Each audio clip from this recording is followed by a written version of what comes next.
Chapter 451 Foiling an Attempt. Casually you are listening at Novel Full. Audio. The Lord present at the establishment might be aligned against Lord Felix. It might be a wise decision to end his life here today, a male voice said as Severus listened in on the ongoing conversation from 2 rooms away. Are we sure it's Raven Bloodfall though? A woman's voice with a high pitch asked, which Severus identified as the receptionist. It must be. There is no one else that travels with a dwarf and a Saint Maximus who wears a mask. I'm sure it has to be Raven, the male voice said. Even if we wish to kill him, it's going to be difficult for Mia. She's not trained as an assassin, and if we swap ladies midway through the session it will alert the Lord, the receptionist said. How much skill does it take to poke one needle of poison into one's spine? The spinal poison will cripple him at worst and kill him within seconds otherwise, the male voice said as the male-female duo began chuckling nefariously. Severus cracked his knuckles peacefully as he shifted a bit from his table, startling his masseuse slightly. I need to go to the washroom, love. I think I've drank too much, Severus said with an amicable smile as the masseuse giggled and immediately escorted him outside the small massage room towards the main hall where the washroom was located. Once he was out of the masseuse's sight, Severus tracked the footsteps of the 2 which seemed to be heading lower into the basement, most probably for the procurement of the poison. In the most Severus-like move ever, he then appeared behind the duo seemingly out of nowhere. Inside the basement, the lords these days, they are all degenerate bastards. One would think they would have more honor, but the higher you go into society the more corrupt you become. The only people with standing morals are probably the farmers, the ugly-looking male vampire said as the cat lady nodded her head. I've heard Prince Felix Aurelius sometimes spends time in the pleasure sector of the headquarters too. He's as degenerate as the lords, the cat lady said as she voiced out some nasty rumors she had heard circulating about the second prince. Shoo, never say you know about these rumors. Even within the organization they will kill you for it.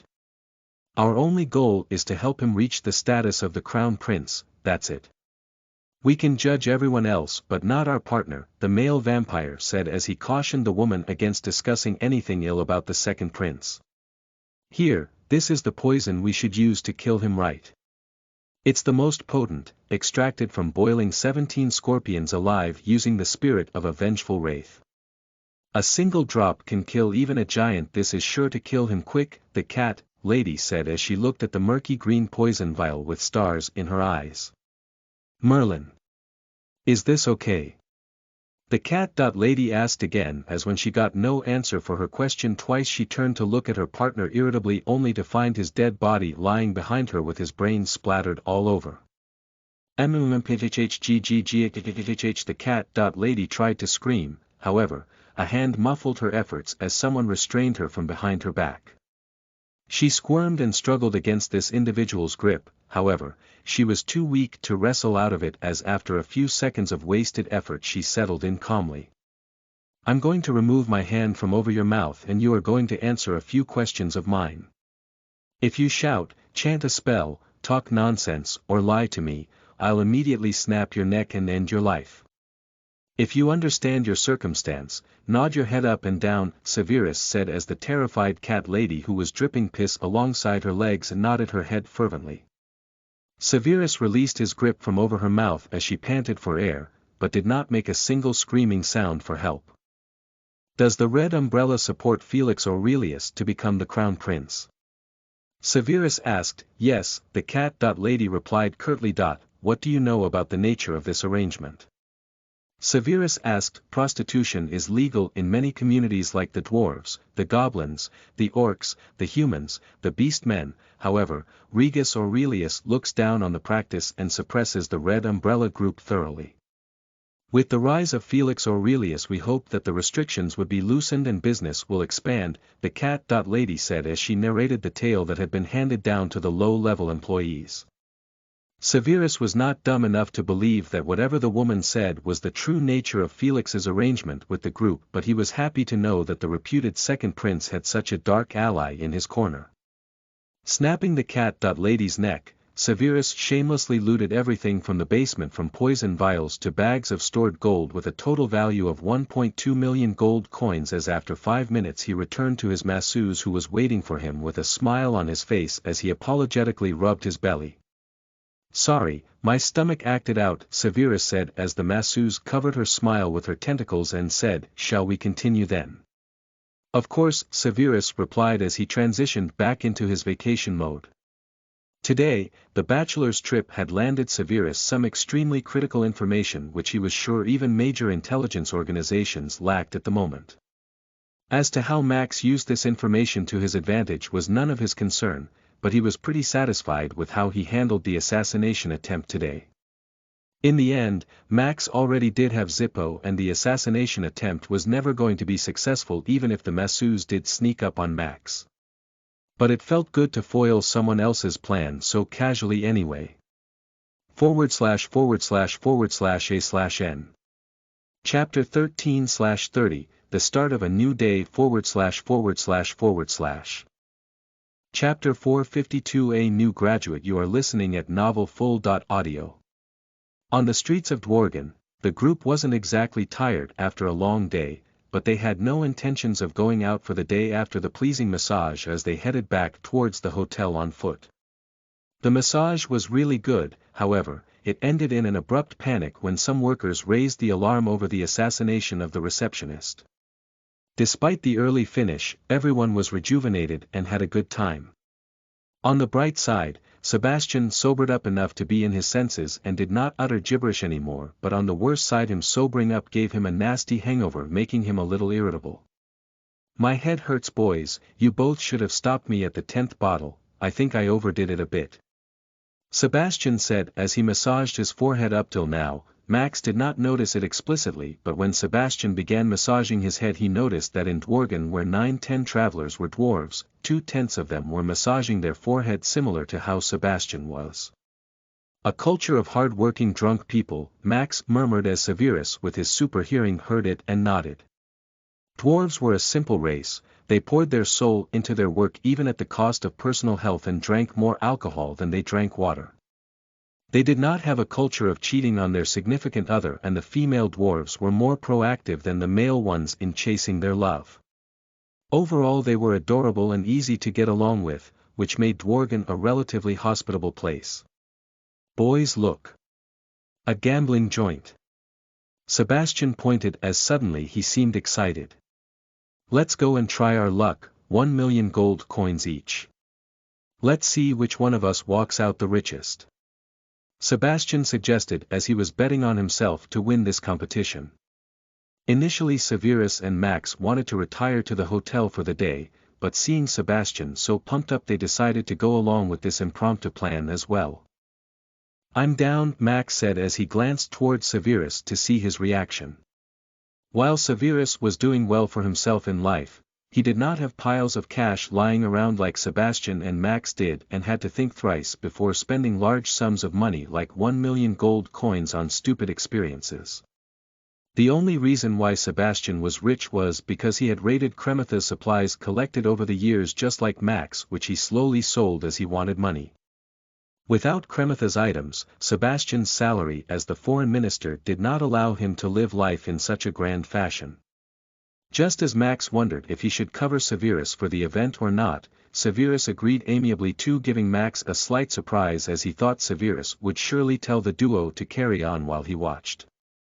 For now, Severus had not reported to Max about the 1.2 million gold that he had raided from the massage joint, and he did not intend to report those funds either. Since he had ruined his massage to obtain it, he was going to splurge it for his own satisfaction. Hence, with all three boys agreeing to the bet, the trio walked into the casino and encashed 1 million gold coins each in chips, causing a small stir within the establishment as every staff member and dealer took notice of the high rollers. The casino chain they had entered was called Joe's Casino. It was a reputed casino chain run by corporate big shots supported by the government instead of the mafia-run establishments. Having such a power structure made it very popular, as while it was not a guarantee that you would walk out of mafia casinos with big money even if you won. It was sure that Joe's would cash you out irrespective of the amount you won. Since the boys planned to go big or go home today, the choice of their impromptu establishment to gamble in was luckily the right one. Meanwhile Eden was a human from planet #H2050 who had newly integrated with Sigma after completing the tutorial game Omega, and was one such prospect that many factions were looking to recruit. Having integrated into Sigma as a Tier 4 player, Eden got a running start in the real world with his class and core abilities intact, albeit at beginner's mastery. While there were a total of 19 players from his planet who graduated the tutorial Omega as Tier 4, Eden had the most hype of them all because he was the only one to have graduated with the legacy of the mythic player Shikuni one night. Apparently Shikuni's stint in Omega was so legendary that the Universal Queen added his myth to the lore of the Omega world, and his character in the future iterations of the tutorial had set hidden conditions for one to become his disciple. Eden was the first player to have successfully been accepted as Shikuni's disciple, and as a result of this accomplishment he rose like a phoenix in his iteration of the tutorial, becoming a world-renowned player. Upon integrating with the wider universe, Eden tried to look for his master in the real world, hoping to join his tutelage again and become someone important in the real world as well. However, upon probing about the god Shikuni, he found out that he was already dead after a legendary battle against Thor and Lucifer. Dejected, Eden met with the true elites, hoping to join the organization his master had created. However, the guildmaster Neatwit personally rejected his application to join the guild and called his character unsuitable for the family-like guild. Feeling angry and betrayed, Eden came to Dworgen, where he was supposed to meet with some top organizations willing to recruit his services, but being an avid gambler he decided to try his luck in the casino before the meeting started. Coincidentally, Eden was in the same casino as Max at the same time and had taken notice of the vampire lord who he had heard a lot about. /////A/N. Chapter 14 of 30, Let's Go. ////. Chapter 453 Gambling. You are listening at novelfull.audio. The first machine where Max tried his luck was the slot machine. Unlike Earth, where the slot machines were mostly digitally controlled, the Dwarven-made gambling machines were much more complex and mostly mechanically driven, with the lucky jackpot being the triple hammer sequence instead of the cherries.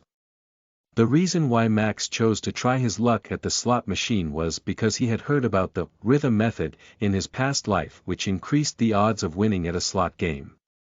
The way this method worked was that depending on how quickly one pulled at the start of each game, one could precisely control the outcome by stopping the reel each time at the same timeframe interval.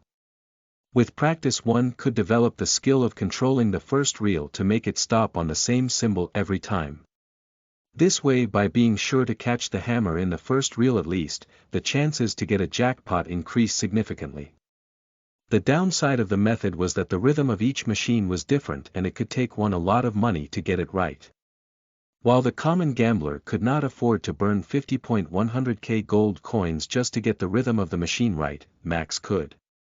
This was why he wished to start trying his luck out with the slot machine. One after another, he slotted 5 gold coin chips into the machine as he got serious and began studying the machine's rhythm. Meanwhile Sebastian tried his hands at the good old-fashioned roulette. He believed in his intuition being especially shit, which is why he always placed the best on the color opposite to what his intuition suggested. If he closed his eyes and his intuition told him to bid on black, he would immediately bid on red, and much to his joy he would be right. After learning the way of the coward, he understood that there was something fundamentally wrong with the genes of Thor Odinson, which was incompatible with the way of the coward. Having Thor's DNA for the majority of his life and upbringing, Sebastian's intuition was developed in a way where his natural response to any problem was to fight it like a brute. If someone annoyed him too much, his body would urge him to blast him with a thunderbolt, and if someone cared for him, he would instantly feel attached to them even if his rational mind understood that it was a trap. Upon losing his human body that carried Thor's genes, Sebastian lost a majority chunk of his thunder powers and his battle prowess. However, he retained the worst part of his old body, which was Thor's battle IQ and intuition. Thankfully Kremeth had taught him well, which was why he could perfectly control the urges of his new body. No wonder you were a legendary loser at gambling, father, you don't have a knack for these things at all, Sebastian thought as he was on a roll winning 5 times in a row. Meanwhile Severus, the game Severus chose to go for was a card game similar to poker from Earth. Although the logic was the same, the cards used were slightly different with there being no ace, king, queen or jack but rather tier 8 monarch, tier 7 destroyer, tier 6 god and tier 5 strongman as the card hierarchy. Severus had the advantage of his superior hearing as he played this game as he could detect the change in breathing pattern of all players as they glanced at their cards. After playing a few rounds, Severus understood the perfect reactions of every player on the table. After understanding their patterns, Severus stopped bleeding money as round after round he began winning bigger and bigger amounts. 2 hours later his wealth had already increased by 200k gold coins and he had wrung the other players dry by that point. With the pots no longer becoming bigger than 2.5k, Severus was bored soon enough from the game, but before he could look for a shift in the game, a new human player joined the table with a big bank. This human kept glancing towards Severus with a smug and menacing glare as somehow Severus felt the need to humor the kid as he decided to stick around for a few more rounds. Meanwhile Felix Aurelius, damn it, damn it, damn it. Felix screamed as he tossed some furniture inside the hotel room he was staying at. He had just received a report that 2 Red Umbrella operatives on Dworgen had been killed. Under usual circumstances he would not have bothered with the death of few operatives but these 2 had been taken in the loop and knew of his involvement with the faction since it was expected that Roya and Kinna would be deployed to serve in their establishment for the next few months. With the 2 of them being in possession of knowledge of his involvement with the organization, their deaths left Felix in a precarious position. Confirmed reports suggested that Raven was spotted at the facility during the time of this murder with his 2 trusted aides, but it seemed that he personally never went out of the massage room as per the masseuse who served him's claims. But the sheer timing of this event made it so that it was impossible that someone other than the Bloodfall clan was involved with the murder. Since Raven was already linked with his brother's camp, if the information of him being associated with the Red Umbrella leaked to his brother's faction and somehow to his father, it would greatly tarnish his image amongst the whole vampire society and ruin his chances to be named Crown Prince. The threat needed to be contained at once. /////A/N. Chapter 15 of 30 The last for the day. We are halfway there and I'd like to thank everyone who keeps pushing me in the comments. Although to you guys it may not be much, for me it's the only fuel that keeps me writing even at 4 a.m. in the morning. Chapter 454 First meet you are listening at novelfull.audio. I'll call, Severus said as he matched the straddle for 20,000 gold coins, a rather insane pre-flop raise by the new player. He waited to see if the new boy with white hair had any change in his breathing pattern as he called but there was none. Based on his experience this usually meant that the other player had a good hand and was confident in his odds to win. Only one other guy on the table called and the game opened with 3 players. On the flop was 3, 3, 2, 3 of clover, 3 of heart and 2 of diamonds, a true low opening flop, a nightmare for any player holding a good high hand. Severus heard the breathing of the new guy with white hair increase a bit, he had panicked a little further confirming Severus's suspicion that he was drawing blank at the flop. Raise 40,000, the white-haired boy said. Call, Severus responded instantly as he was holding twin, 8, 8, in his hand making it a 2 pair on the flop. The third player folded as he was unwilling to gamble with such large sums of money. The turn card opened and it was again a 3, this time of diamond giving Severus a full house in this game. Confident in his victory, Severus waited for his opponent's turn while already deciding to make the opponent with a lower stack to all-in on this move. All in, the white-haired boy said as Severus frowned a little wondering if the opponent also had a pair in his hands giving him a chance at a higher full house. The call was 350,000 gold coins, a huge amount that had brought the attention of the entire casino towards this table.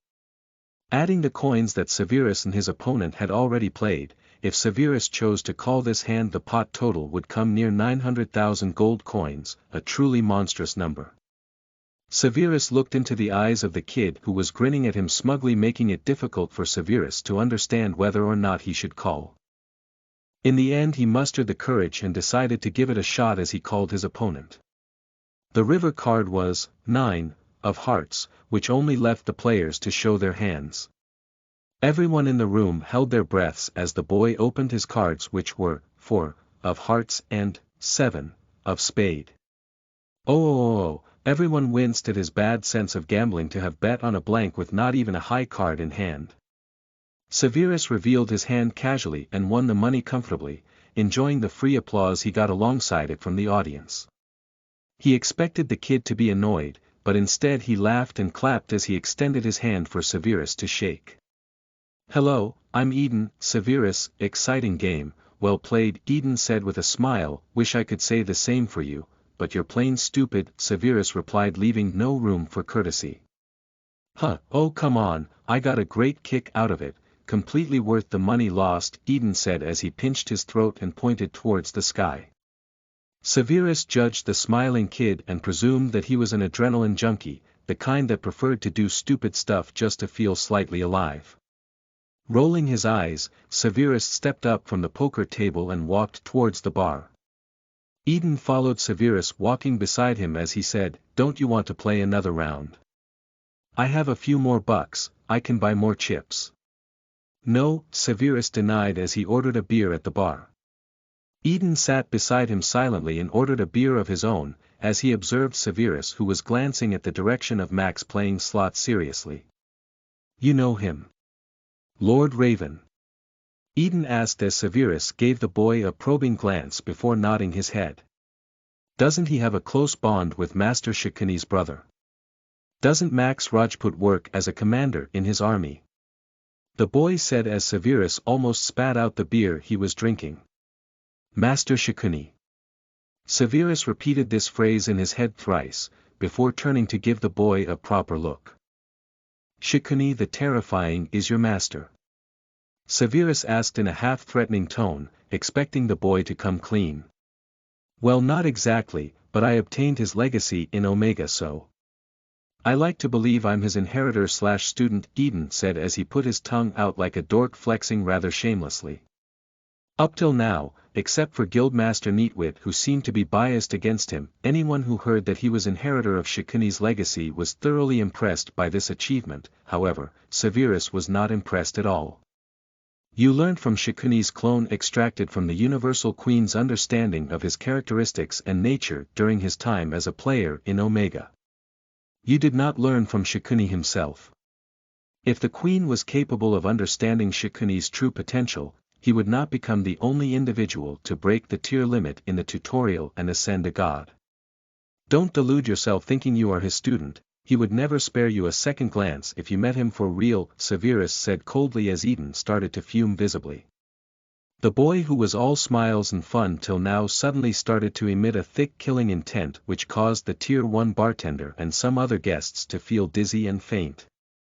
Immediately the alarms inside the casino went off as by the time Eden blinked once he found himself surrounded by security guards as beside Severus stood Raven Bloodfall himself, looking into his eyes with the stare akin to that of a grim reaper.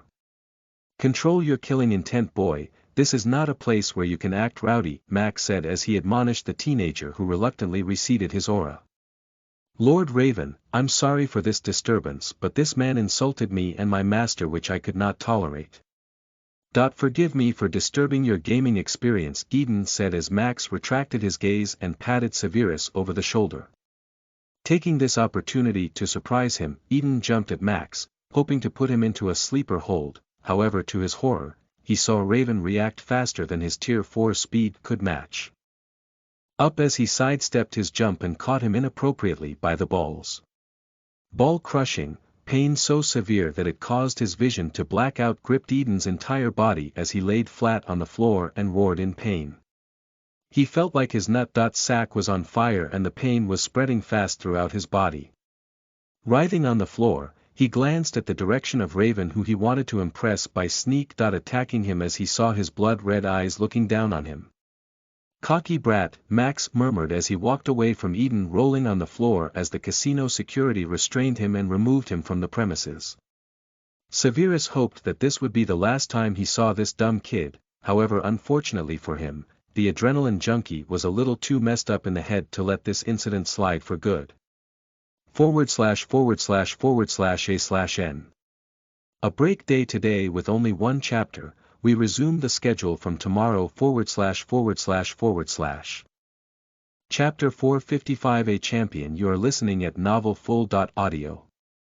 At the end of the gambling contest, Severus emerged the overall winner, having doubled his money as the boys spent over 16 hours inside the casino gambling before they eventually came out. It was a new day when they eventually did come out, and it was time to pick up Lily and head back to Dombivli City after a nice little vacation. When the trio finally arrived to meet Lily at her workshop, she was all packed up as the group helped her store some of the boxes in their inventory space while they carried the crates containing the live animals by hand. From the moment Sebastian glanced at Lily, he became a little nervous and began acting in a way that was slightly different than his usual demeanor as Max caught him stealing glances at the master alchemist from time to time. He smiled at this development but said nothing as the group boarded their frigate ship from the Dworgen docking port and returned to Dombivli. Max had already informed his office at Dombivli that a residence needed to be prepared for the master alchemist on both Dombivli and the Wet Planet, as he planned on letting Lily stay and meet with the top officials of his government and tour Dombivli City once before she secluded herself in the lab. Just as he predicted, Sebastian kept laughing and trying to be funny throughout the journey home and acquainted himself quite nicely with Lily. His boy had seemingly developed a crush on the dwarven alchemist, and Max intended to support it subtly as he requested Sebastian to give her a tour of Dombivli upon arrival while he and Severus returned to their duties at the palace. From here on, whether Sebastian was able to keep in touch with the alchemist and further his cause was up to his own wooing skills. Upon his return, he was bombarded with questions by Asiva, who smelled something fishy with Max's story as to what he did for the 3-day trip in Dworgen. However, Max and Severus were tight-lipped about their adventures as they maintained the story that it was purely business as usual. Hitting a dead wall with her questioning, Asiva finally relented and filled Max in about the developments that had happened over the last 3 days in Dombivli and informed him about the projects and proposals that needed his immediate review. It was only now that Severus also took the initiative to inform Max about his findings of the secret behind Felix Aurelius and Eden, as Max's frown deepened listening to these events. Max wondered why it took Severus so long to inform him about these things, but he then figured out that the old man did not want to ruin his vacation by informing him about stressful topics. Rho alpha d alpha n. Nu a On one hand, Max respected the sentiment, but on the other he really wanted to have a chat with Eden as he wished to see what that boy knew about his brother. Max's first impression of the boy was not good at all. He had let out his aura laced with killing intent in a public setting and had directed it at Severus nonetheless, a move that Max found hardly forgivable. But worse than that, he had decided to sneak attack Max after Max had shown him mercy, which was a dumb move to make considering Eden had no idea about his real strength. In the end he did pay for his foolishness dearly, as while his ball crushing was not as strong as Sir Johnny's, which was capable of demolishing one's nut forever, his attack was strong enough that even the most potent healers would need multiple sessions to ease the pain and proceed towards recovery. Since there was no point in mulling over spilled condiments, Max wrote up an intelligence request and sent an executive order to Jothi, his IB chief, to keep tabs on the boy, thinking that he would meet with him some other day when the opportunity presented itself and the boy matured a bit living in Sigma. After sending the executive order, Max threw the matter to the back of his head as he resumed working on his daily affairs, trying to administer his territory as best as he could. Meanwhile on Radiance, Earthlings were usually divided on many things and fought amongst each other based on multiple fronts when they were on Earth, such as race, country of origin and gender. However, everything changed when they moved to Radiance as the fighting stopped and the Earthlings truly united in the face of 1,000 different species in the universe. One of the biggest attachment that all Earthlings shared was towards Shikuni. As for them, he was the man who had saved them from the alien invasion in the First Awakening, the man who had fought to keep their planet safe during tough times, and the man who negotiated their smooth settlement into planet Radiance with the One Knights. He was the most revered and respected man amongst the humans of planet #H2047, and the organization that he left behind, the True Elites Guild, was the dream destination of all Earthlings to be recruited into. This was why when a newly integrated human race of planet #H2050 began fabricating a story about how their planet had Shikune's disciple, a warrior superior to everyone within the True Elites Guild at the same tier, and how he was denied his rightful place within the True Elites Guild by the new guild master, the Earthlings were beyond angry as a heated war of words began on both sides at the international forums. A scathing interview of Eden, who claimed that Guildmaster Neatwit was jealous of his talent, surfaced on the internet, further fanning the flames as soon the matter blew out of proportion and became a topic of world pride. Eden was #H2050 Shikune. He was their top warrior and the individual who all humans looked up to because of his incredible feats within Omega, which finally led to #H2050 teaming up with the Angels in the tutorial to defeat Lucifer and be integrated with the Light faction. In their minds, he was unparalleled within the same tier, and hence a challenge was issued for him to fight a champion from #H2047 in a 1.1.1 battle with 100 million gold coins and planetary pride on the line. Naturally, Earthlings were not going to back down from the challenge, and the only question was, who was going to be Earth's champion in this battle?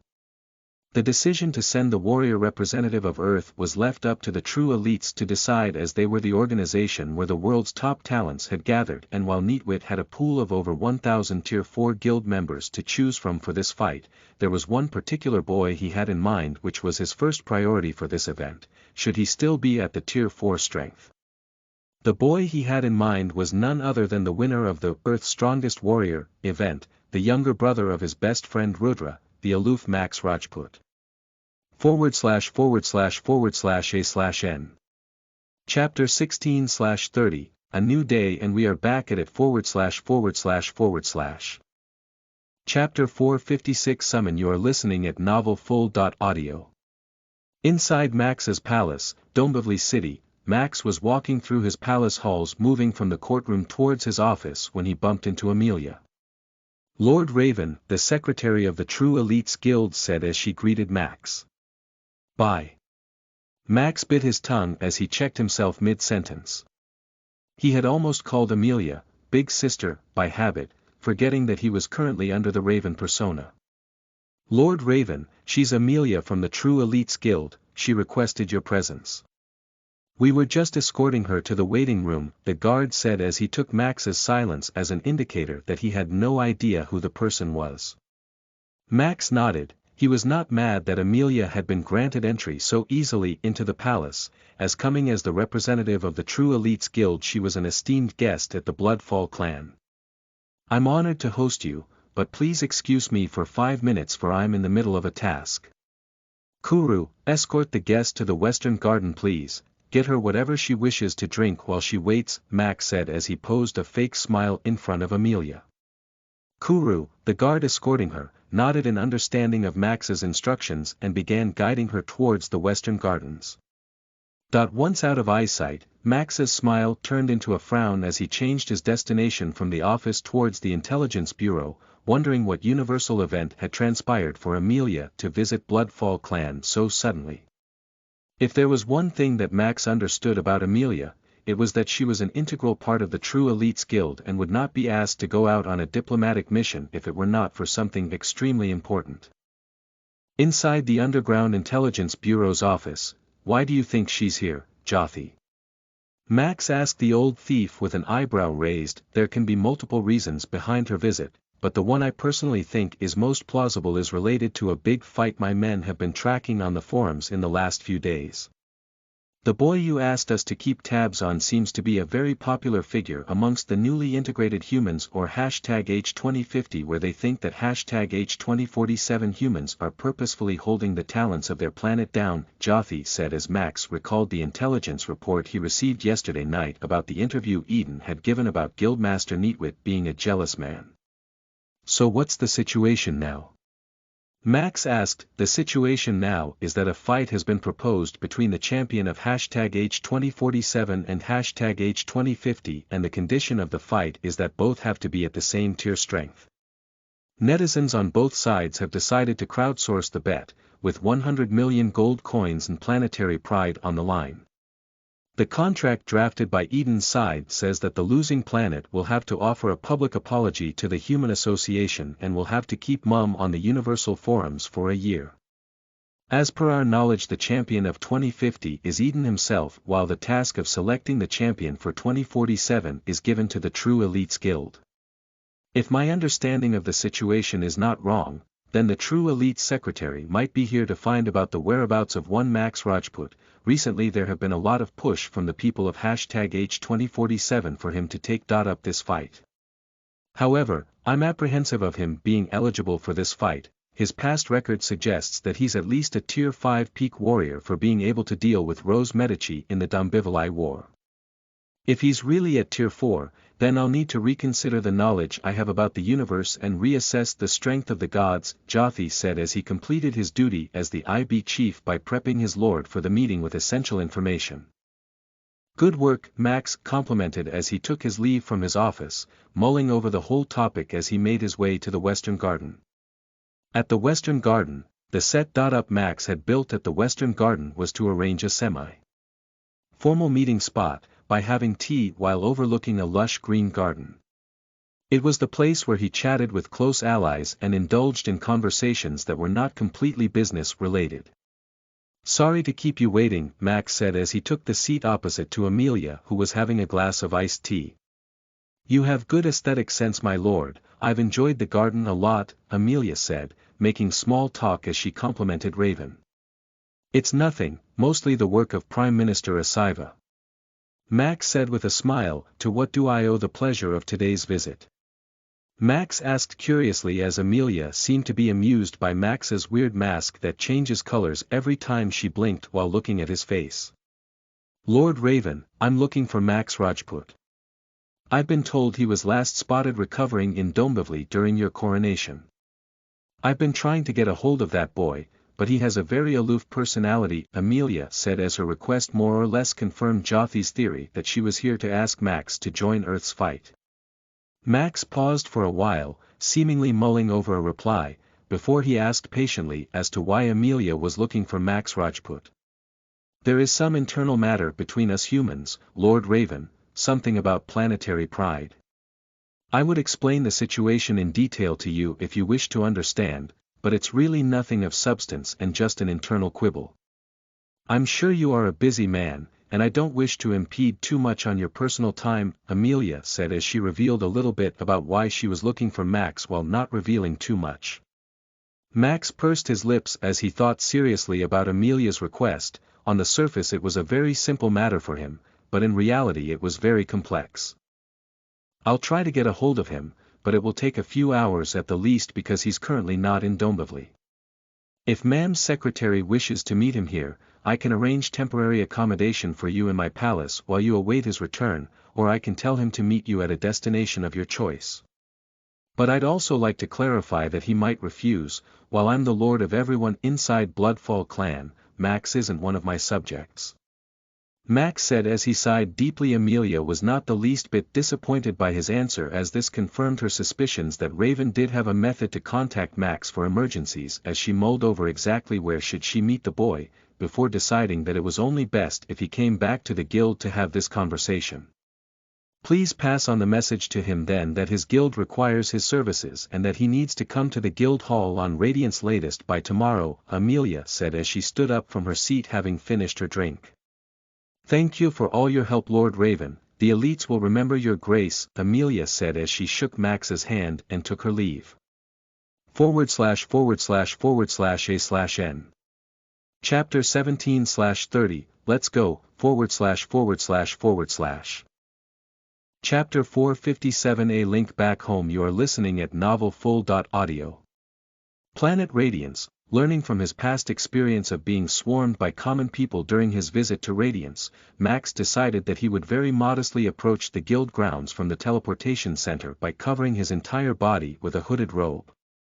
He had mulled over the decision to get involved in this matter a lot of times, since this was not in line with his personal goals, and even if he did win this battle there was nothing substantial for him to gain out of this.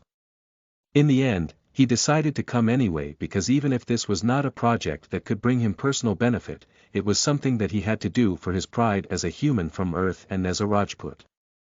In life, time and time again he had taken the help of the elites, the help of his brother and the help of their connections. He owed the guild a debt of gratitude, and if by participating in this event he could pay it back even a little, he wanted to do so wholeheartedly. As he walked through the streets of Planet Radiance, he could overhear almost every common citizen discussing the upcoming fight. From vegetable sellers, to random groups of school-going students, everyone was only discussing this one topic fervently, which greatly surprised Max as he could feel the emotionally charged atmosphere as the mob expressed their opinions on the matter. Sitting inside Dombivli, Max did have a general idea that this had become a heated matter, but only by coming to Radiance did he realize how big of an affair this really was and how much it meant to the netizens of Earth. Soon, Max reached the guild grounds where he was stopped by the security guard at entry, who spotted that Max was not wearing the guild-issued robes. "Your guild ID please," the guard said, requesting Max to quickly present the guild ID if he wished to pass. "Sir, if you are not a member of the guild, I'm afraid the visiting hours daily are between 4-6 p.m. only. I cannot allow you to pass through right now for new admissions inquiry," the guard said as he guessed that Max was just one of the many people who visited the guild daily looking to get recruited. Max said nothing, but just lowered the hood on his robe as he looked into the eyes of the guard with a calm expression.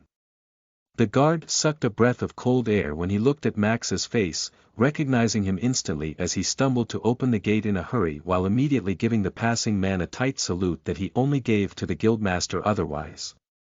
"Welcome home, sir," the guard said as Max nodded politely before entering the guild grounds, as the act of the guild guards saluting the entering man who was not wearing guild robes immediately drew a lot of attention towards the individual who had just entered. "Holy shit! Max is here!" Someone shouted as he recognized Max's face and pointed in his direction, immediately stirring the masses to glance at where the man was pointing. Some people could not believe their eyes that the aloof warrior Max, the god slayer, had just entered the guild grounds as the crowd neatly arranged into two massive groupings, leaving everything that they were previously doing to only leave a narrow path in between for Max to walk through. Maintaining a straight face, Max walked through the crowds unperturbed as he made eye contact with anyone who dared to look him in the eyes. Internally, Max was very conscious about walking into a crowd without Vega's ring to conceal his stats fully, but with the highest individual within the True Elites Guild only being at the Tier 6 strength, he did not need the additional concealment as the Agni, Astra and Drax had him covered for all inspection spells up to 2 tiers above his level. But while he was a little nervous internally, none of it appeared on the outside as he walked through the crowd of guild members like a boss. "God.Slayer, are you here to help us?" one of the guild members shouted in anticipation. "It's a shame Guildmaster Shikuni is not here, but it's all good now that you are back home," another said as the crowd began bombarding him with comments. Max maintained a stoic face as he soaked in all the crowd's energy and emotions but said nothing as he headed straight towards Amelia's office. Unlike last time where he was invited by Amelia to have a chat and lectured for coming unannounced, this time she looked elated that Max had come back home and was waiting for him outside her office, having been informed of his arrival by the commotion ongoing outside. "Come, Guildmaster is expecting you," Amelia said as she guided him into Neatwit's office. Meanwhile Rudra, because his connection with the Universal Queen was severed after his implanted AI blasted in his head, Rudra did not receive updates about the ongoing iterations of Omega like the other gods did. What he did feel, however, was an odd connection to some human who lived in some far corner of the universe, very distant from his current location. Rudra had tried various methods to understand what exactly this connection was, but he had been unsuccessful in his attempts to establish a direct link. Today, he had a breakthrough in his attempts, and while he was unable to establish a direct link, he successfully understood the cause behind his link to this human, and it was a very unexpected phenomenon. During his Omega days, he had only created one self-made attack after mastering the laws of gravity, space and time. The attack he had created was called Elite Blast, an attack which drew power from an ongoing supernova explosion by making use of a worm-hole to compress into a one-of-a-kind attack that could one-shot even the strongest Tier 6 gods with the best defensive capabilities. To make the process of deriving power from that supernova permanent and fast, Rudra had constructed a soul-linked mechanism around it, accessible only by him. Up till now, he was the only individual who truly understood that move, but now the Universal Queen had seemingly handed down a watered-down version of his ultimate attack to some Tier 4 human. While the connection was not strong enough for Rudra to influence the individual tapping into his domain personally, it was something that seemingly the human and even the Queen did not fully understand. Over the last few days, as his body's reconstruction was entering its final phase, Rudra had begun to be concerned about finding his way back to civilization. He was not sure currently as to which corner of the universe he was floating in, as for as far and wide that his senses could sense, there was not even the most remote trace of a star or some form of solid matter, but that headache had now been solved thanks to the link he shared with this individual. As long as the link remained active, he would be able to find his way back home somehow. //A/N. Chapter 18/30, End of Day 6 // Chapter 458 Wrong Mentality. You are listening at novelfull.audio. Inside Neatwit's cabin, Max felt a little awkward after Neatwit kept staring at his face without saying a word for the first 2 minutes after he entered his office. Max was patient for a while, but he then alternated his gaze between Neatwit and Amelia, who was standing in the corner behind Neatwit, pleading with his eyes to break this deadlock. Eventually, Amelia coughed twice to remind Neatwit that he had to speak eventually, as the guildmaster of the true elites sighed deeply. The persona of Max Rajput had a scar on his face and pupils that were a slightly different shade of red than the ones that Raven had. Naturally, these were achieved by artificial make-up, but done in a way that was indiscernible to the naked eye. You look just like your brother. Handsome and calm, your overall aura has matured too, Neatwit commented as he recalled the good old times spent with Rudra. Now that Max had begun shedding his childish look and was transitioning into having the bearing of a man, Neatwit could not help but link him to his blood brother. While the facial features of the two brothers were slightly distinct, their expressions and bearing were similar, probably picked up from their parents as a child. Max touched his chin and winked at Amelia, but the latter just glared at him in anger. Only Max was privy to the information that Amelia had a huge crush on Rudra and found him handsome, which was why he winked at her now, but she did not seem to find the gesture amusing at all. Gulping, Max looked away, not wanting to face the wrath of an annoyed woman. You should have some idea why I called you here. Neatwit said as he leaned towards Max, resting both his hands on the wooden table between them. I know. Max said as he met Neatwit's eyes. So are you up to the task? Neatwit asked directly, not beating around the bush. I can take him on, Max replied confidently as Neatwit nodded his head and leaned back with a smile. You know Max, Mediv, Rhino and the others did not believe me when I suggested you are just Tier 4 at best, because of your accomplishment in killing a Tier 6 god. But deep down I knew that if someone could do it, it's you, Neatwit said as he gave Max a rare compliment. Is it because I'm my brother's brother?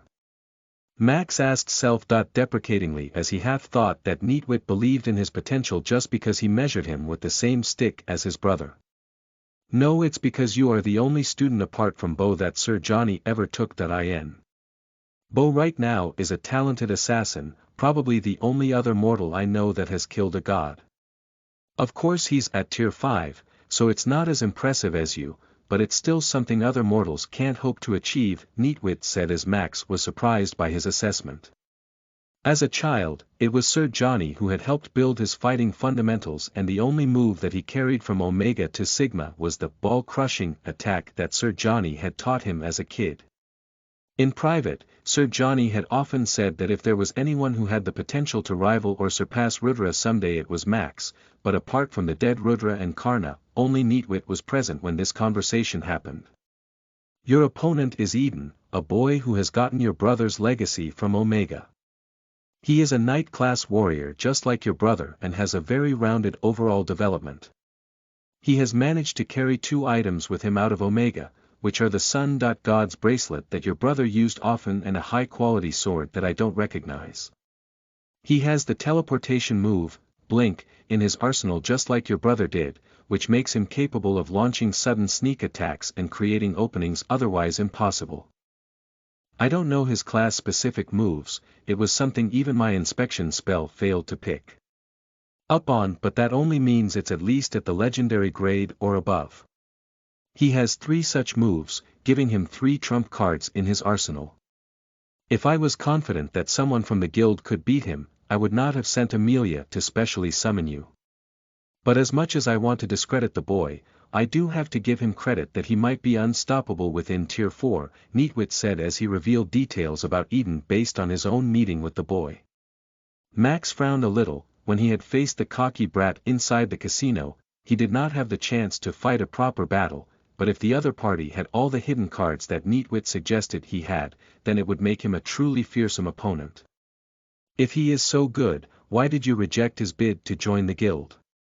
Max asked curiously as this was one question that he genuinely wanted to know. Rho Alpha D Alpha N. Eden was talented, there was no doubt about it, and his entry into any faction was more than welcome because he had the potential to be nurtured into a Tier 6 god. But this made his rejection into the true elites guild all the more bizarre. Of course I wanted him to join Max, you have no idea how much I wanted him in the organization when I heard about him and saw his swordsmanship that was just like your brother's in the early days. I wanted to make him an instructor on a high salary, I wanted the entire guild to learn his path, especially the knight-class warriors who fought with a balanced stat approach. But everything changed when I actually met him. The boy did not come to meet me with the mentality of providing value to the guild, he came to meet me with the belief that the true elites guild had been created to serve his interests. He thought that it was a given that we employ him because he was Rudra's legacy holder and worship him as the guild's most cherished member regardless of his contributions. In this guild, the only individual worthy of the guild's worship is your dead brother, and that is because he made it into the powerhouse that it is today single-handedly, and apart from him there is nobody that this guild serves. If anybody, including you, walks into this guild demanding it serves them without contributing to the organization first, then as the guild master I must make a point of letting them know that the true elites have no place for individuals like them. Neatwit said with authority as Max respected him for his decision. If Neatwit had allowed Eden to join the guild with such a mentality, he would have disrupted the family mentality of the guild and behaved in a manner that was sure to go against the guild's motto of one for all and all for one. The true elites had no place for such people, that was for sure. You made the right call, Max said as he backed Neatwit's decision and mentally accepted his role as Earth's champion in the upcoming fight. //////A/N Chapter 19 of 30 A New Day // Chapter 459 News is out. You are listening at novelfull.audio. In light of the challenge issued by the humans of planet #H2050, the True Elites Guild had been tasked with finding a suitable champion to represent planet Earth. After a thorough internal review, the man we have selected for the fight is one of Earth's very prominent rising talents, Max Rajput. We the elites have absolute confidence in his ability to win the upcoming fight and bring honor to the netizens of Earth. We hope that the citizens of Earth find our decision acceptable and come to cheer him on during the live battle scheduled 3 days from now. Yours sincerely, Guildmaster Neatwit. Once this letter was released publicly, there was an uproar on the universal forums regarding the choice of the warrior. Very recently Max had made headlines on Radiance for his remarkable battle performance in killing a god, which was why almost everyone had written him off for the upcoming contest, believing that he was at Tier 6 himself. Naturally the netizens of Earth were overjoyed that their golden child was going to fight for their honor, while the humans on #H2050 were terrified once they learnt about his reputation. Toast. Planet #H2050 is simply toast. Max gonna make short work of their boy. Mwahaha, might as well surrender now. How is someone so strong to kill a god in a 1 versus 1 battle at tier 4? Is this a joke? The humans on #H2047 are dumb. I think they forgot to read the system contract that we sent over. The requirements of the contract will prevent anyone above tier 4 from signing it. Reply to user above, no, you are dumb, the contract has already been signed and delivered. How is that possible? I still believe Eden will win. I refuse to believe that there is anyone stronger than him at the same tier. I've personally witnessed his skills in Omega. Max might be Shikune's brother, but Eden is his inheritor. No matter how impressive Max is, he can't hold a candle to his brother, the legendary warrior Shikune the Terrifying. Be prepared for an ugly defeat. Humans of #H2047, your golden boy is going to eat dirt. Reply to comment above, our golden boy will eat dirt. Then your golden boy will be buried in the grave. It's pointless to argue with the newly ascended humans of #H2050, they don't understand how high the sky really is. A heated discussion ensued amongst the two sides on the forums, much like the last few days. However, the preliminary betting on the various grey market sites revealed the true situation. The odds were heavily skewed in Max's favor at the moment and showed him as a 3.1 favorite to win this battle. Chapter 460 Good Genes. You are listening at novelfull.audio. One day before the fight, Max by now had a general idea about his brother's old abilities, after spending an extensive amount of time studying old footage. There was only a single clip available about Eden's fight within Sigma, where he was seen taking on a group of 15 orcs alone, using dual wielding as his chosen format of battle and performing moves similar to his brother. Immediately Max noticed that while the execution of his brother was clean, the technique used by Eden was not nearly as precise and deadly as his brother's. The attacks used by him were filled with micro-imperfections that could be neutralized easily using Disperse. In the upcoming fight, the moves he needed to be on the lookout for were Solar Flash, an attack that could blind the opponent by basically operating like a flashbang. Solar Beam, a tier 4 blast of condensed sunlight that was both incredibly hot and packed with power. Twin Blade Hurricane, a never-ending barrage of sword slashes that came in from all directions and left the opponent immobile and unable to dodge. Blink, a short-range instant teleportation spell. These were the 4 moves that Eden was known to use often, and apart from these there were 3 class-specific attacks in his arsenal that Max had no information on. According to the humans that the true elites had managed to bribe on the other side to betray their kind, the ultimate attack that Eden used during the final war in Omega was so powerful that it knocked down a tier 6 god's HP from 30% to 0 in one strike. It was a massive energy blast, so strong that the ground below their feet turned into a canyon and left Eden immobile from the backlash. If his personal understanding was not wrong, the description of the move seemed very similar to his brother's unique move, the Elite Blast, but a very watered-down version of it. Max had seldom felt jealousy after his reincarnation, however, this was one of those moments where he felt incredibly jealous of Eden. His brother's greatest move was handed down to him for free by the Universal Queen as a legacy skill. Apart from the attacks, he needed to be wary of Eden for his unpredictability.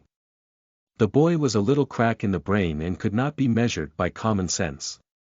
If Max was not careful, the idiot could take an attack head-on instead of dodging like normal people, just to create an opportunity to inflict even more damage. The biggest handicap that Max had in this fight was him not being able to use the Agni, Astra or his shaman powers, leaving him with a very limited pool of attacks to use. But despite the handicap, Max was confident in his victory because of his superior agility, constitution and strength compared to the knight. Although having a balanced approach made one a warrior without any obvious flaws, it also made them unable to express either offensive or defensive abilities to the limit. Max had taken a stat maximization approach, but even then, he focused on his offensive stats the most, which was why he was much faster than Eden. Having understood his strengths and weaknesses, Max began finding solutions to his enemy's strengths as he thought about possible attack sequences that could be molded to his advantage. From time to time, Neatwit did visit him asking questions like if he needed a better armor or a sparring partner to train with, but Max refused. All he needed was a pen and paper alongside some peace and quiet to win this match tomorrow. Meanwhile, Ruby and Naomi. Ruby. Neatwit dropped by today. He wanted to know if we will accompany him to the VIP box to view the match tomorrow. Naomi. Oh, what do you think we should do? Ruby. I'm willing to go and cheer Max on, but I'm not sure it's a good idea to bring kids along. Naomi. Are you suggesting one of us stays back? Because I kinda wanna come too. Ruby. Oh no, no. This is a big affair. Just yesterday I was arguing with some dumb people on the forums who think that the accomplishment of our Max killing Rose Medici was a hoax. I'm telling you, those people are brainless idiots. Naomi. Me too. I want to be there to witness the satisfaction of seeing their representative beat down. Naomi. We got a bit sidetracked, so what do we do about the kids? Ruby. I can try calling Anna over, she can babysit them for a few hours. No. Naomi. Your sister. Is she good with children? Ruby. You have some other alternative? Naomi. Not really, no. I mean, Patricia is there, but I'm not sure if asking a patriarch of a monarchy to babysit 3 children is a good idea. Ruby. Indeed, I could have entrusted them to my father on Vanaheim, but I'm afraid he would become so fond of Kartike that he wouldn't give him back at all. Naomi. About that. Don't you think it's too early for him to already be able to fly? He's not even 2 and has more mana reserves than an average level 30 human, definitely not normal. Ruby. It's not like Jake is not progressing at an alarming pace. Yesterday he kicked the tree in the garden in anger and it was uprooted. Naomi. It's all Rudra's fault, him and his damned genes. Ruby. Indeed, the boys are rowdy, only our Amy is the sweetest. The 2 women thought that Amy was the only normal one of the 3, but little did they know that she was the one progressing the fastest, having already learned 2 healing spells to basic proficiency. At 4, she could already cast Lesser Heal and Burn Removal successfully, and often used it to treat the injuries of her brothers when they bruised their knees while playing in the garden.